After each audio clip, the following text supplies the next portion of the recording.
अब तक दिल्ली 7 बार बसी और इस शहर को कई बार उजाड़ा गया। बसने और उजड़ने के दरमियान आज से करीब 700 साल पहले ये किला बनाया गया। राजा को ये किला बहुत ही अजीज था और इसको जल्द से जल्द बनाने के लिए राजा ने दिल्ली के सभी मजदूर लगा दिए। लेकिन आज इस किले में कोई रंगत नहीं है। इस किले को बनाने में करीब 4 साल लगे और ये किला कभी भी पूरी तरह न बन पाया न आबाद हो पाया। आज भी ये किला पूरी तरह से आबाद नहीं है। अगर आप देखो तो थोड़ा थोड़ा वीरान दिखाई देता है। 15 साल बाद इस किले को छोड़ दिया गया और ये किला कई सदी से वीरान पड़ा है। एक बद्दुआ ने इस किले और आसपास की ज़मीनों को बर्बाद करके रख दिया।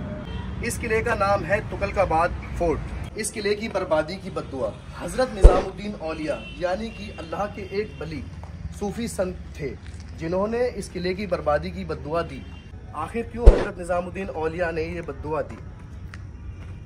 महरौली बदरपुर रोड पे पड़ने वाला ये किला राजा को बहुत ही ज़्यादा अजीज था। जब इस किले की तामीर के बारे में सोचा जा रहा था तब मंगोल पूरी दुनिया पर हमले कर रहे थे और हमारा देश भारत भी उनकी नज़र में था। खिलजियों के जाने के बाद भारत पर भी मंगोलों का खतरा मंडरा रहा था और उन्हीं हालातों को मद्देनज़र रखते हुए ये किला बनाया गया। गयासुद्दीन तुगलक ने इस पहाड़ी को किले में बदलने के लिए बहुत जल्दबाजी दिखाई। ये किला करीब 6.5 किलोमीटर में फैला एक अजीम इमारत है और इसकी दीवारें 10 से 15 मीटर ऊंची हैं। इस किले में घुड़साल है, बावली है, गुंबद है, फव्वारे हैं और गयासुद्दीन तुगलक और उनकी बीवी बेटे का मकबरा भी है जो कि आप मेरे जस्ट पीछे देख सकते हैं। इस किले की दीवार करीब 10 से 15 मीटर ऊंची है और इस किले को मजबूती के लिए मजबूत ग्रेनाइट पत्थर से बनाया गया। किले को 2 मंजिला बनवाया गया। इस किले में लोग 15 साल भी न टिक सके और ये किला उजड़ गया। इसकी वजह थी बद्दुआ। बद्दुआ दी थी हज़रत निज़ामुद्दीन औलिया ने। क्यों दी थी ये बद्दुआ? गयासुद्दीन तुगलक हज़रत निज़ामुद्दीन औलिया को पसंद नहीं करता था क्योंकि वो दिल्ली के एक प्रसिद्ध अल्लाह वाले या वली थे जो कि उसको राज नहीं आते थे। और फिर यहाँ तक कि गयासुद्दीन तुगलक ने हज़रत निज़ामुद्दीन औलिया को दिल्ली छोड़ने तक का कह डाला। जब ये किला बन रहा था तभी हज़रत निज़ामुद्दीन औलिया ने गयासुद्दीन तुगलक को बद्दुआ दी थी क्योंकि गयासुद्दीन तुगलक को ये किला बनवाने की बहुत ज़्यादा जल्दी थी। उसी दौरान इत्तेफाक से हज़रत निज़ामुद्दीन औलिया भी एक बावली बनवा रहे थे और सारे दिल्ली के मज़दूर आकर इस किले में काम करते थे।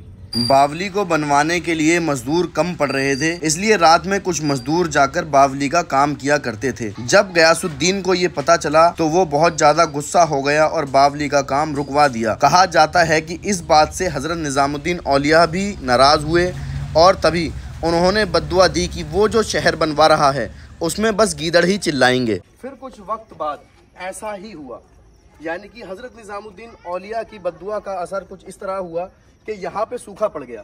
सूखा पड़ने के बाद गयासुद्दीन तुगलक की मौत हो गई और उनके बेटे ने ये किला छोड़ दिया और अपनी नई राजधानी बनाई। धीरे धीरे इस किले का रखरखाव बंद हो गया और 4 साल में बना ये किला 15 साल में ही खंडर बन गया। दोस्तों, और अब मैं लेके चलता हूँ आपको इस किले की जेल में, जो कि मेरे साथ साथ चलेंगे आप तो आपको दिखाई देगी। आइए। फिलहाल इस जेल के कमरे वीरान पड़े हैं और इनमें चमगादड़ बसती है और यहाँ पे चमगादड़ों की इतनी खतरनाक बदबू आ रही है कि शायद यहाँ पे थोड़ी देर रुक पाना भी बहुत मुश्किल है। लेकिन इन कमरों का भी गलत इस्तेमाल आज के वक्त में किया जा रहा है। कुछ यहाँ पे नशेड़ी गंजेड़ी जो लोकल के एरियो से आते हैं वो नशा करते हैं और कपल्स यहाँ पर बहुत सी गंदी हरकतें करते हैं। दोस्तों, उस दौरान ये जेल जो लोग गुनाह करते थे या कोई सजा के हकदार होते थे तो उनके लिए ये जेल बनाई गई थी जिनको इन जगहों पे बंद कर दिया जाता था। एक एक जेल में एक एक कमरे में कई कैदी रखे जाते थे। जब उनका वक्त आता था सजा देने का तब उन्हें यहाँ से निकाला जाता था। ये किला गयासुद्दीन तुगलक ने 1321 में बनवाया और 1327 में इस शहर को छोड़ दिया गया। अभी हम आ चुके हैं क्लॉक टावर पे जो कि शहर पर नज़र रखने के लिए बनाया गया था। अब यहाँ से हम आपको लेके चलते हैं मकबरे की तरफ। तो हमारे पीछे आपको मकबरा दिख रहा होगा, देखिए थोड़ा मकबरा, तो हम आपको लेके चलते हैं मकबरे में। इस किले की दीवारें आज भी दिल्ली की शान की गवाही देती हैं। और आपको ये हमारी वीडियो कैसी लगी प्लीज़ कमेंट करके ज़रूर बताएं।